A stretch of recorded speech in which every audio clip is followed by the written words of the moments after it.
Well, good morning, real estate fans, and welcome to the Real Estate Show. I'm Alice Lema here with Pete Belcastro.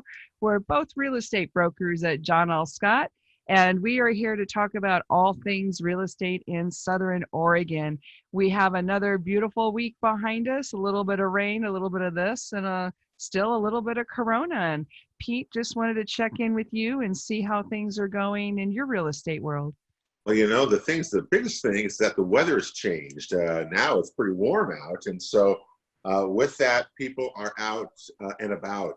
I think the biggest thing is that there's just so much more activity taking place on all fronts. And that is, having good and bad as we go along with the pandemic that we're still in. But, so far, so good. Real estate wise, my goodness, I think the best word to describe it, Alice, is consistent right now. Mm-hmm. Something for everybody in this market. I don't think I've ever seen it where there's something for buyers right now. Not much inventory, but their interest rates that are actually now at that 3% and even touching below it now for 30-year fixed. And that has caused, as we're going to talk with our guest, Don McCoy, a little bit about, those low rates have now caused a spike. We're selling now more above $350,000 than we ever have. Yeah, it's very interesting. We have all those tenants that used to be tenants that took care of their credit score and saved up a little bit of a down payment. We've got our investors back, and it's really kind of fun right now, as long as we keep having people list their house.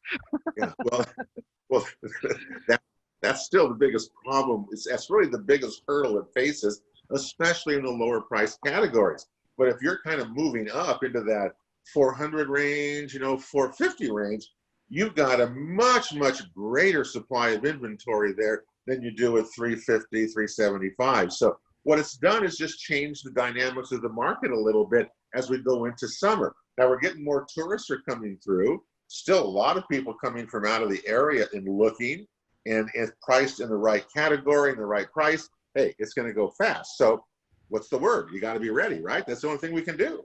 Yeah, and it's so interesting that even in some of the higher price points, we are having some multiple offer situations again. And this was the year before the Corona. We were predicting flattening out. Remember, everything was going to be even. We're going to have the right number of properties available for the right number of sellers. And then the Corona hit, and our whole season started late. Plus, there's some people that aren't going to move. And then there's a lot of people that want to move because they want something more comfortable in case they get quarantined again. But even in the $500,000 range, we're having people lose out in their buyer's bids because somebody bid higher, especially if they're a cash buyer. So it's really kind of an interesting dilemma right now. Well, and our guest today, who is Don McCoy, who's an agent, been a long time and a good friend of ours, he's written a book, Alice, as you know. It's called Practical Ideas for Selling Your Home. And what he's going to tell us today a little bit, how are we selling homes today? What has COVID done to us now as we go into the summer season? And what are some of Don's recommendations for selling? Because unless we get more inventory, we're going to be in this boat really all summer, and that's going to be unfortunate for a lot of people who are looking to buy. Well, and it'd be unfortunate for people looking to sell too, because if you don't realize it, this is actually a really golden moment. So yes, we're so lucky to have Don McCoy here. He's an agent with eXp Realty. We'll be right back. So don't change that dial. We have a great show for you. See you soon. Well, welcome back, folks, to the Real Estate Show. I'm Alice Lema here with Pete Belcastro. We're both real estate brokers at John L. Scott in Southern Oregon, and we're so excited to bring you this local real estate show every week, and it airs Saturday morning and also again on Sunday at 6 p.m. So you can listen to it again so you don't miss any great details. Today, we're excited to welcome broker Don McCoy from eXp Real Estate. He is a longtime friend, a longtime agent. He's also the author of Practical Ideas for Selling Your Home. Welcome, Don. Welcome, and tell us how things are going with you through the Corona and how real estate is going. Well, thank you, Alice. Thank you, Pete. Gosh sakes, listening to your opening remarks, I concur. A lot of the things you were describing were exactly my experiences in these last few interesting many weeks and months and whole change in culture that we're going through right now. But I look back on it, and in the very beginning, you know, with the shock and awe of what we were experiencing with the coronavirus and everything getting shut down and real estate obviously taking a complete shift, you had to stop and reflect 2020 hindsight, and we see what we've been through. And I lost a couple of deals, you know, because people lost their jobs. And so that was unfortunate. But generally speaking, most of what I was doing carried right on. And the reason being is that in my real estate company, we're virtual anyway. We were already working already used to working with high technology. And then it was interesting to see a lot of real estate offices, of course, send people home. And so I started reflecting on that immediately and recognizing that so many businesses were sending people home and working from home. And then I started thinking, let's just think about the commercial real estate market for a second. How is that going to change things in the very near future? And I'm sure you've discussed this and thought about it, but it's in our face. When those CEOs and those companies realize that some of these employees can work just as effectively from home, why do we need all this square footage? Why do we need it? And then what's that going to do to those commercial property owners over time? And that's not just locally, as we know, that's internationally and domestically. Well, and we had the pleasure of interviewing Scott King from Merritt Commercial Real Estate, one of our top local commercial brokers. And Pete and I were wondering about this anyway, that the business impact in Southern Oregon would have an effect later in the year on commercial real estate. And he concurred that it could be a great time to buy commercial real estate in Southern Oregon next fall and next winter. That's right. And then finding new ways of doing business, what kind of companies fill those spaces up. But anyway, I showed property. I mean, I had plenty of people coming in from outside the area. My clients that flew in showed me pictures of the airport with nobody in them. I mean, it was like a ghost town. There was nobody in the airports, Pete, Alice. And in these huge airports, Denver and Portland and Seattle. And so I had a few clients come in and they showed me the pictures. And there was hardly anybody on the plane. So the chances of them catching anything, as long as the airlines was busy sanitizing everything. That was brave of them to do that, though, even with the protocols. So actually, yeah. Well, we had thought back in March, and you go back to hindsight, Don, we had all thought that real estate was just going to like go off the cliff. We did. We thought that was going to happen. And in a state like I had one of my old college roommates is a real estate broker in Florida, where it did fall off the cliff because they literally had to shut down. They could not do any business at all. They were non-essential. That was a little bit different in our state. And so that allowed this, as you say, Don, the continuation of what was already taking place prior to March. I mean, look what was going on. There was tremendous movement. There was tremendous activity going on, supply and demand. And then it, of course, dropped a little bit there. But I agree with you there. It changed a lot. And I don't think we're still out of it yet. Do you? No, I think there's a real strong chance after all of the protests in the streets, wide open in the streets, we're going to have a second phase. But as far as the real estate market goes, immediately people felt, just like you were saying, that, oh my gosh, prices are going to collapse. Well, I think a lot of people thought, well, we'll get through this in a few weeks or a few short months. So as you know, our prices really didn't drop. I got some ridiculous lowball offers from people on some of my different properties here and there, thinking that there might be desperation, out of the seller. But the sellers are pretty savvy, and they weren't ready to just lower their price some unbelievable amount. And so they held fast. And as a result, we know, like the Ashland market, it stayed very stable for the most part as far as prices go. And then, of course, we did lose showings. We did lose a little bit in April. I saw we had a 24% drop in sales over last year. But sales were down. Yeah, sales dropped. Sales dropped about 40%. You're absolutely right. But what happened was that pending sales are actually right now higher, as they've gone over this pandemic now, are higher than they were even a year ago. Yeah. That's the crazy part of what's happening to us right now. Yeah. And So, Pete, do we have any updates on whether those increased pendings are rural property or in town? I know there's a lot of speculation that people are leaving the big cities outside of Oregon and coming to Southern Oregon as a refuge. Well, that would have been easier to give you that stat under the old MLS system, but not the new one. A rural, everything is a residential property, so it doesn't differentiate that. But I would just tell you that in this last week in Jackson County, there were 104 pending sales. Okay, I mean that's the highest it's been. It's just last summer. Anyway, so 104 pending sales there, and 30 of them, Alice, were above 350,000. Wow.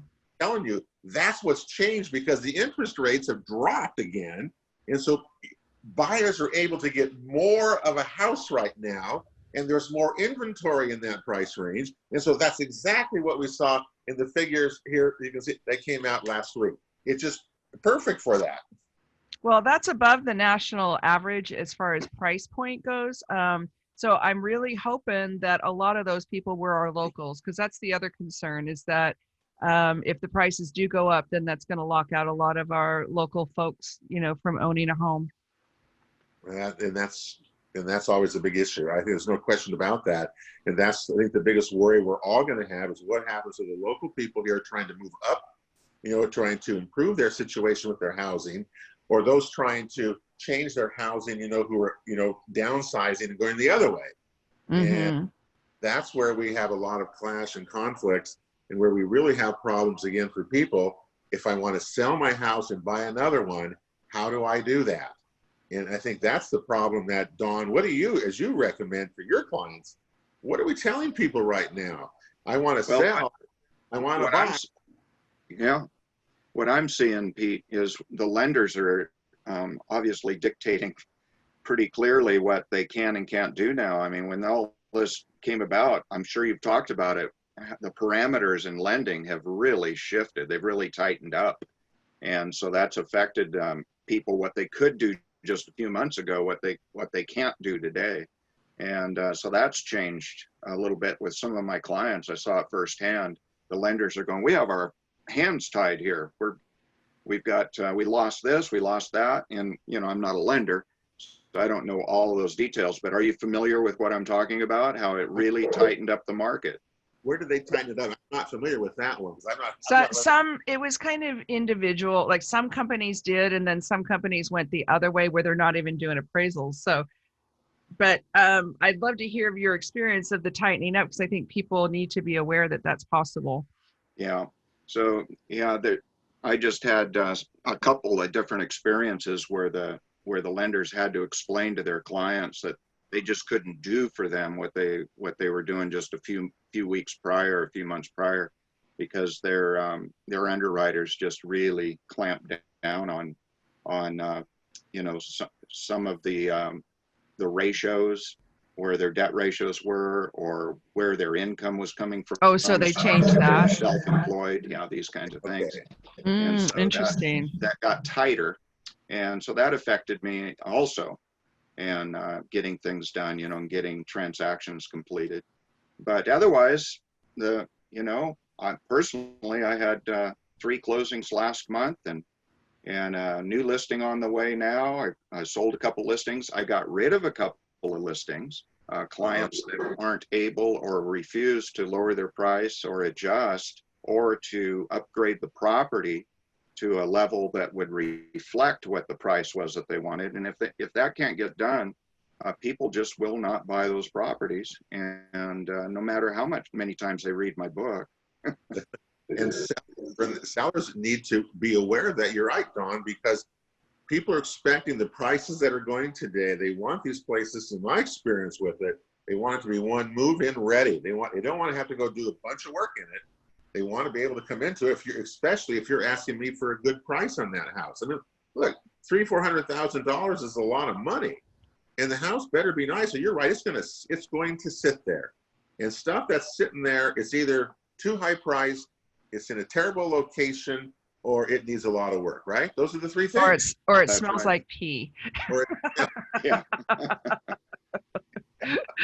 Sorry. Yeah. Another personal experience, huh, Alice? Alice, Can you say that on radio? well, yes, and and it's amazing how many times you come across that, and it is the first thing a buyer recognizes when they walk into a house. Alice, is that smell. If they smell it there, and they comment on it in a way, we literally turn around and go walk out. Well, and some of that is legit, because some of us that are older, we've purchased houses like that thinking we can just clean the rug or whatever we think we can do to make it smell better, and then it doesn't really work. You end up sometimes having to replace floorboards, having to repaint the whole thing. So I think for those who've already had a bad experience, they already know it's not an easy thing. And then people who don't have a bad experience, they still may not even have the extra money. I mean, it takes money. You have to have cash to do that. Well, but if you want to sell the house, though, you've got Then to the seller, it would be nice if the sellers would do that. I agree.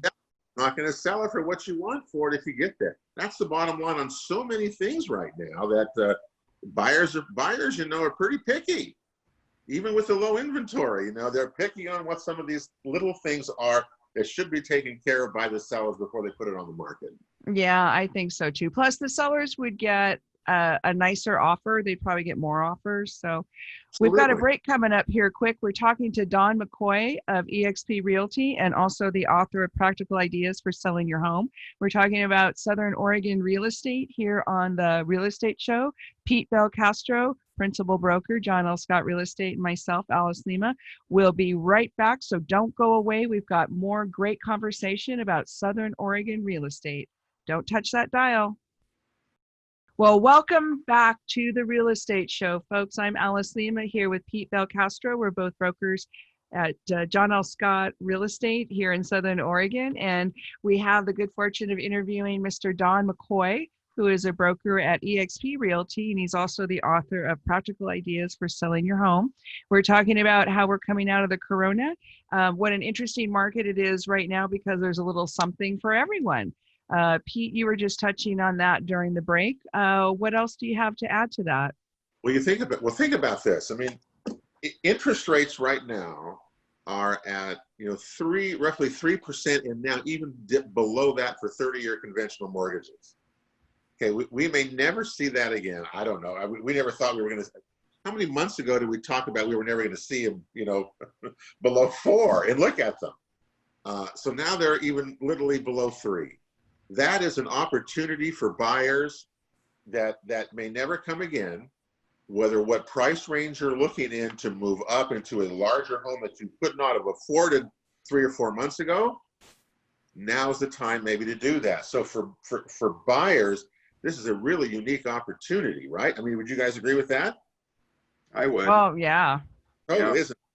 The only downside is the inventory is low in some categories. Okay. What about sellers? What a unique time if you're the seller. Think of this now. The seller, there's literally no inventory below 350,000. If your house is ready to go and you want to move up, you can sell it, right? I mean, you're going to sell the place, right? That's right. But one thing for sure is it's just not a time for low ball offers either. I mean, it is still, in my mind, it's a seller's market in my experience, especially when you see multiple offers coming in on some of these properties where people have spent the time and the energy to upgrade those properties and make them nice.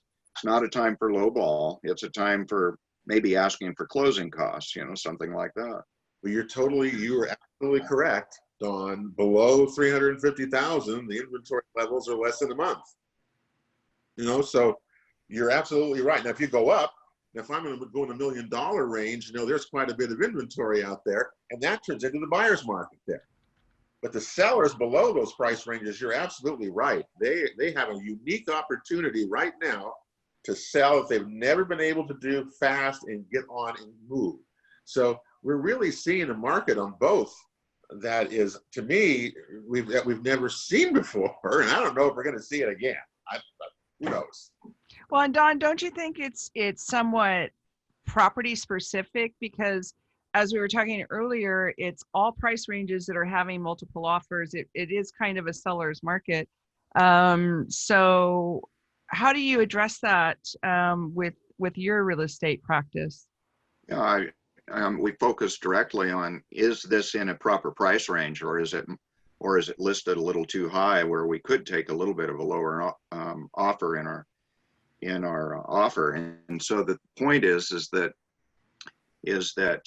each buyer is specific, to their needs, and I just make sure very clearly that we're shopping in the right price range for them to begin with, and trying to find really killer deals out there. I just haven't seen it. I really haven't.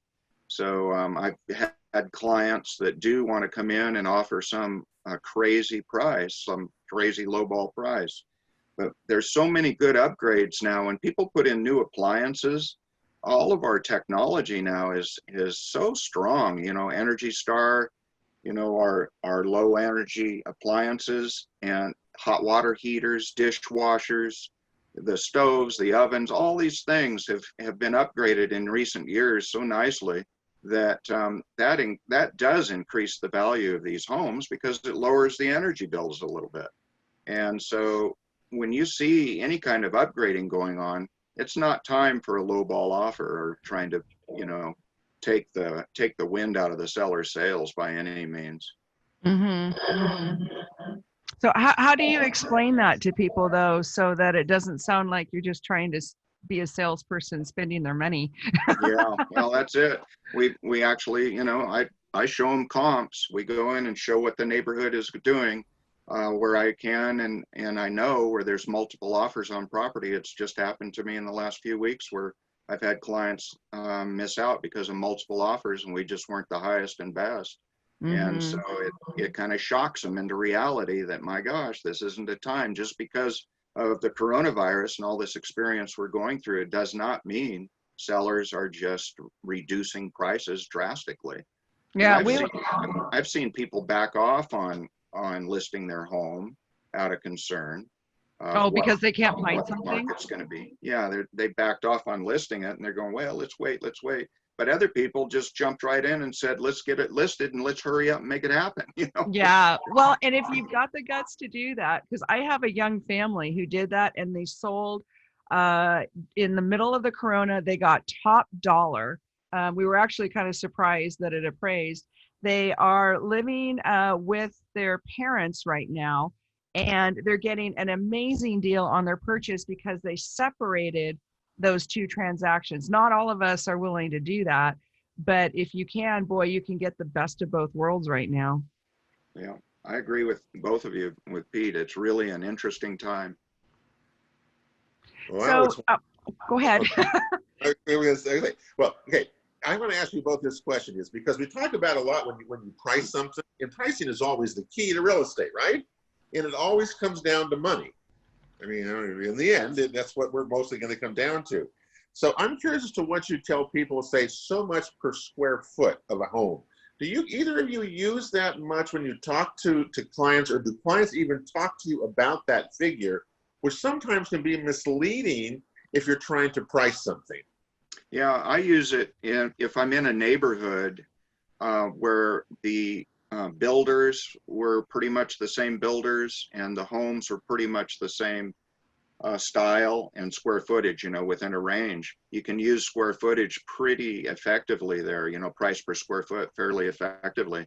But if you're in an older neighborhood where there's just a lot of mix matched homes of different and varying years they were built, then it's a little bit different.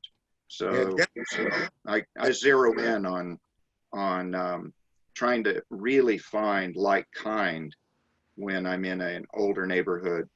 Yeah, Jackson stats show generally around it ranges from $190 to say $210 generally a square foot. It seems like each week.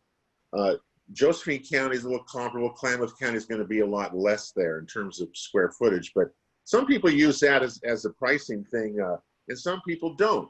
What other things, when you're selling again, Don, do we look at to try to get people to price them right? Because a lot of times, sellers think it's worth this, and it's or Zillow says. Yeah. Zillow says it's worth this, and it's down here. The Oracle Zillow. Yeah. So, well, what I'm always interested in is what's the motivation level. Do they need to sell, or do they have to sell? In fact, that's the first chapter of my book is to really identify, because some sellers don't really realize, oh, I just want to sell. But others, oh yeah, I need to sell, and I need to sell in a certain period of time. So that makes a difference on how you price it. And that makes a difference on what you do to prepare that house to get it ready to sell. And so all of that's covered in chapter 4 and chapter 7 and chapter 8. Let me add one too. I showed a $1 million property on Lower River Road in Grants Pass, and the sellers were home and they came out before the buyers got there. They were talking to me and they go, well, I asked them, why haven't the house sold? She goes, well, we really don't want to sell it. Yeah, we'll sell it. If we price, we're not going to sell it. And I thought, that's a very unmotivated seller, and they're not going to sell that place at all because it's overpriced, and they don't have to sell, right, Alice? Well, why are they on the market then? That's what I wanted. I've seen that now twice, actually, this last 2 weeks, where sellers have kind of changed their mind or whatever. I mean, it's just a lot of uncertainty out there, and I think it trickles down into our business too. That sometimes people change their mind, especially with so much uncertainty out there too. Yeah. I've just seen though some very focused sellers and buyers. Boy, when they lock down, they know what they want and they know where they're headed. They don't pay any attention to all this other stuff. They just want to get that property and they want to make it happen. And I've seen that these last few months too. So, have you seen, Don, one of the things that I think is happening is the demand all of a sudden for rural properties with some acreage seems to have just kind of, after several years, we went through the cannabis thing, and then we went through the hemp thing, and now we're maybe going through the COVID thing, but all of a sudden rural properties seem to be back in vogue really a lot, and there seems to be quite a bit of interest in them. Are you seeing that as well? Very much so, and it's not because they want to grow cannabis. It's because they want some room around them. Yeah, I'm seeing that a lot. Alice, I think you are too. Yeah, I think the demand for rural property has gone up for several reasons. One is the refuge people, the people coming from other places that still need to be near California and Washington, and they're afraid. Well, and a lot of us are. But also, if you do end up being quarantined and you've got 3 to 5 acres, that's way different than being quarantined in a townhouse. You can also have your grandma and grandpa with you. You can have your little grandbabies or your Auntie Sue. It's just people are just thinking differently. And then you've got the low interest rates, which anybody who has a house in town that always wanted to live in the country. And Southern Oregon is so popular for that lifestyle. That is really what we're all about here in Southern Oregon, is the great outdoors. Then you've got that whole pool of buyers. Okay, add into there also about second homes. I think we're going to see a bunch of that too. Yeah, I don't know. That's going to be interesting because at first during the corona, a lot of the second home and Airbnb and those people just sold in a knee-jerk reaction. And now they're kind of coming back. So I don't know, Don, what's been your experience with those? Well, the bottom line to it all is the interest rates. As long as the interest rates stay like they are and allows buyers to get in and sellers to get out with all their equity and cash, we're going to continue to, I think, see a reasonably strong market. Really am. So Pete, if somebody's getting second homes, then that would be because the interest rates, because they can purchase something now and have 2 houses where they couldn't before? Absolutely. I mean, think about that. Even talking about some jumbo loans if you need it, but right now the interest rate for those it's so low that if you've wanted a second home, some other location, again, that's what I'm seeing. People are buying a second home. I have a couple from San Diego doing that, and so they're going to live here half time. But also back to the beginning of the show, and Don hit that notice that people are also coming here because they can work from home more. Right. They can have that second home, and they can work from there also. So they can leave the cities and come here and work as well. Oh, So, that's interesting. and remember, That's very interesting. rural properties was you got to have good cell service or satellite service or something to be able to work from home. Yeah. In fact, I have a recruit in EXP that works for Realtor.com out of San Francisco, and he lives right here in Medford. Yeah, that's our new world. That's exactly what we're seeing. We got a break coming up, but that's exactly, Don, what's happening. Nothing's going to be the same when this is over. Well, and even the real estate agents, EXP, Don, you guys were virtual to start with.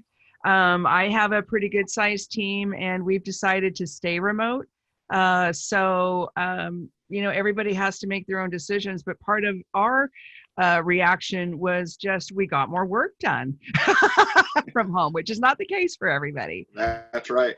Well, one thing, just got to continue to be thankful for timelines and response time, because working from home and not having people around you, sometimes we think like, oh, we got a little leeway. Well, not necessarily. We still have response times. We still have to stay on top of those. Yep, and we're going to talk more about that with Don McCoy and Pete Belcastro right after this break. Don't go away. Well, welcome back to the Real Estate Show, folks. I'm Alice Lema here with Pete Belcastro, and we're interviewing Don McCoy of EXP. We've also got a repeat of the show tomorrow on KCMX News Radio 880, and that'll be at 6 p.m. And also feel free to check out our website. We have 11 years of great content, great information on it's called realestateshoworegon.com, realestateshoworegon.com. Great website. Feel free to check it out. And we're back here talking with Don McCoy, author of Practical Ideas for Selling Your Home. And one of the things that we didn't get to touch on yet, Don, was you are an eco broker. You also have some Earth Advantage Star certification. And I'm curious how those types of properties are faring during the corona. Well, what's happened in our building codes has reached and exceeded most of the building codes across the country, state by state. And so when you see new construction or new updated permitting, remodeling, a lot of these appliances, a lot of the components that went into the building science for all this is energy efficient. It's durable and healthier materials. And so I got into this back in 2006 because of a client, and he asked me to market his green built home. And so I was the first area's eco broker and the 10th one in the state of Oregon, and started a marketing campaign to bring awareness to more durable, healthy, and energy efficient homes, which kind of rocked the boat a little bit because everybody was like, one step out of jail practically with how they were building properties. But it really tightened things up over time, and more people are on board. And we used to think that, this was just a trend. Well, we know now it's just integrated now right into the building codes. And so it's all part of our, what contractors are having to put into these homes. So you can be pretty rest assured that your HVAC system, your hot water heater, everything is not going to be an energy drain or a health hazard in any way. But it's a total improvement over our lives. It really is. Is all new construction, Don, do you think considered now, again, new construction, it's all considered green, or I'm not sure the term to use, but it's all high efficiency. Isn't that what just the regular normal building code now requires, correct? Exactly. Yeah. The building science and everything behind it, your R values in the walls and the ceilings and the floors, they all have to be a certain amount. Well, in Oregon, it's above what a lot of building codes are in other states. And they always strive to do better than even what Energy Star, which is Energy Star is a code to follow for efficiency and health and durability.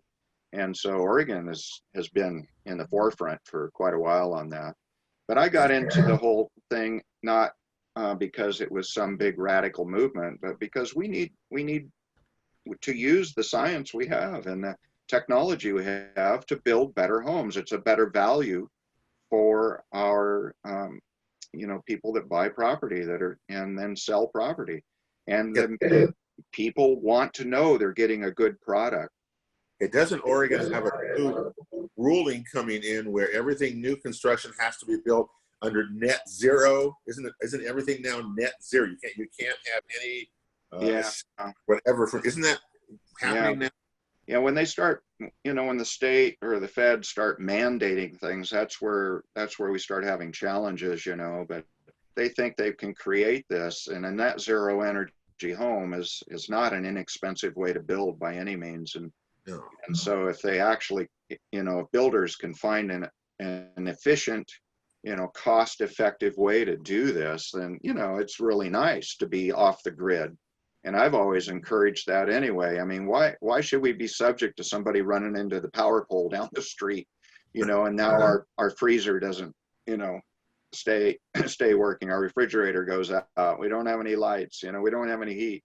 If you have the ability, why not be off the grid a little bit in times that are necessary, a little bit of solar. I don't know that we have any lenders, though. I don't know of any lenders that will finance an off-the-grid property. So yeah, I was hoping that would change in the next few years. Yeah, I'm with you on that, Alice. I wish the appraisers were a little more up to speed. Some of them are. I still get calls from appraisers asking me about the values of, a so-called green built structure versus a regular structure. But we need more lending that recognizes the value of these homes, because it costs the buyer less to live in these homes, the new owner less to live in these homes. And they're less to build, right? What's that? They're less to build. Yeah, in some cases, absolutely. There's no doubt about that. So anyway, we need those folks to get up to speed, and that's always been the issue from the very beginning. So people are using private money then to do that. Is that correct? If you're going to? No, not necessarily. Lenders. Some lenders do recognize some of the green features because the appraisers go ahead and fit it in, and so that's working a little bit. But it needs to be more, more secure and more real, and it's been an ongoing issue for some time. If somebody's going to get their house ready to sell, should they consider switching out their light bulbs to LED? And would that be a meaningful change for a buyer? Oh, it could. It's not going to raise the value of the house or anything significant. But, solar panels should. I've had appraisers ask me, well, what do you think about this situation with solar panels? And I go, well, some realtor told a seller one time, take the solar panels out because there's no value. Well, that's if the solar panels are working and it's saving that property energy dollars from the power company, that's the most stupid thing to say. That's lame. It really is. And I actually had an appraiser call me and tell me that was the scenario. In a situation, I said, is it working or is it defunct? I mean, does the thing need to be replaced, or is it still? No, it's all working. And I said, well, do not counsel that seller to take it out. My goodness, it's got value. So anything like this, I think, should and does enhance the value of these homes. But a simple thing like LED is a nicety. It's and people should do it when they can and replace them out when they can as they need to. And it's a bragging right for sure.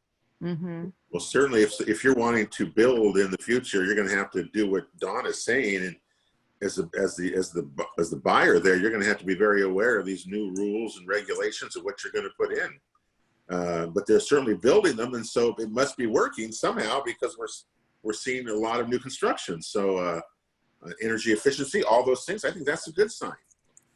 It really is. It's wonderful to see the amount of building going on, commercial and residential. in Southern Oregon. It really is nice. I mean, that's a sign of a pretty nice economy.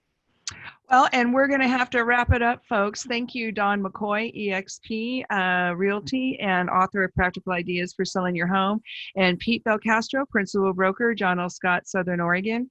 And I am Alice Lema. We will be back again next Saturday morning at 10 a.m., but you can also listen to this broadcast again tomorrow at 6 p.m. on KCMX News Radio 880. And also invite you to check out our website, realestateshoworegon.com.